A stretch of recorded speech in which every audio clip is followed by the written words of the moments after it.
でもここ共用部だからダメだよ。はい。消します。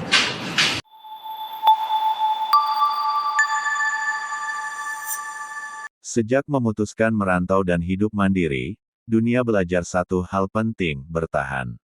Ia bangun pagi lebih awal dari kebanyakan orang, berdesakan di transportasi umum, lalu duduk berjam-jam di balik meja kantor dengan wajah yang harus selalu terlihat kuat. Hidup tidak memberinya banyak pilihan selain terus berjalan, meski lelah seringkali datang lebih dulu daripada harapan. Di kantor itulah dunia pertama kali memperhatikan seorang pria. Bukan karena penampilannya yang mencolok, melainkan caranya bersikap tenang di tengah tekanan pekerjaan. Pria itu tak banyak bicara, namun selalu ada saat dibutuhkan. Tatapan mereka sering bertemu tanpa disengaja, dan senyum kecil yang tertukar terasa cukup untuk membuat hari dunia sedikit lebih ringan. Hari demi hari berlalu, kedekatan itu tumbuh perlahan. Mereka sering bekerja dalam satu tim, berbagi kopi di sela jam istirahat, dan tertawa kecil saat lelah mulai mengambil alih. Dunia tahu, perasaan itu bukan hanya miliknya. Ia bisa merasakannya dari cara pria itu memperhatikannya, dari kepedulian yang sederhana namun tulus. Namun keduanya memilih diam. Bagi dunia, kejujuran terasa menakutkan. Ia takut perasaannya justru akan mengganggu fokus kerja yang selama ini ia perjuangkan.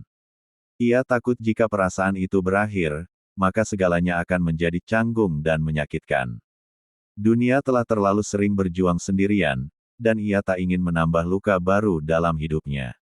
Pria itu pun sama. Ia menyimpan perasaan dalam diam, memilih profesionalisme di atas keberanian.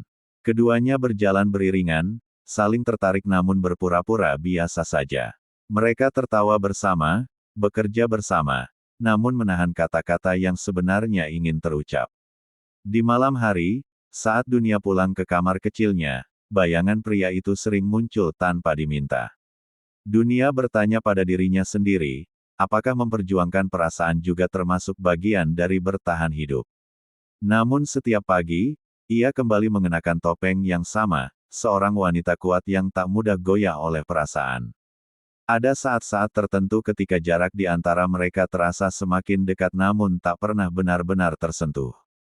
Sebuah tatapan yang terlalu lama, keheningan yang terasa berbeda, atau percakapan singkat yang meninggalkan sisa getar di hati. Dunia sering hampir berkata jujur, namun kata-kata itu selalu terhenti di ujung lidah.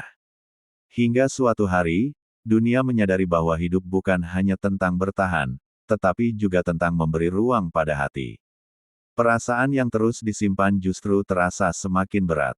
Meski belum tahu bagaimana akhirnya, dunia mulai belajar bahwa kejujuran pada diri sendiri adalah langkah pertama menuju keberanian. Dan di antara tumpukan pekerjaan serta rutinitas yang melelahkan, perasaan itu tetap ada, tenang, jujur, dan menunggu waktu yang tepat untuk akhirnya diakui.